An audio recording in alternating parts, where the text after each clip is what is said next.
వైసీపీని విడితే జరిగేది అదే. నేతలకు జగన్ సూచన. ప్రస్తుతం ఏపీ రాష్ట్ర రాజకీయాల్లో పార్టీ ఫిరాయింపులు అధికంగా జరుగుతున్నాయి. బడా నేతలే వైఎస్ఆర్సీపీని విడి ఇతర పార్టీలో చేరుతున్నారు.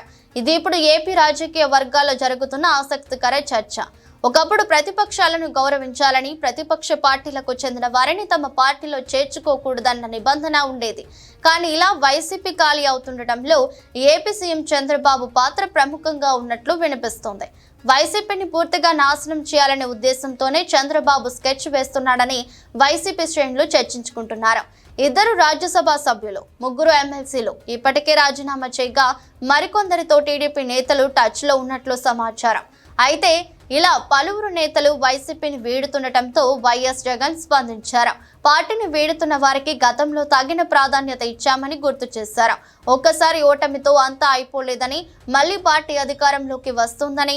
ఇదిలా ఉండగా ఇప్పటికే ముఖ్య నేతలైన పిల్లి సుభాష్ చంద్రబోస్, ఆళ్ల అయోధ్య రామరెడ్డి తాము జీవితాంతం జగన్ వెంటే ఉంటామని స్పష్టం చేసిన సంగతి తెలిసిందే.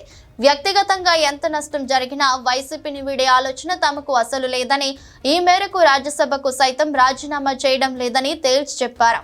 తాము రాజ్యసభకు రాజీనామా చేస్తే ఆ పదవులు టీడీపీకి వెళ్లిపోతాయని, అది ఒక విధంగా జగన్ కు వెన్నుపోటు పొడవడంతో సమానమని వారు వ్యాఖ్యానించడం గమనార్హం.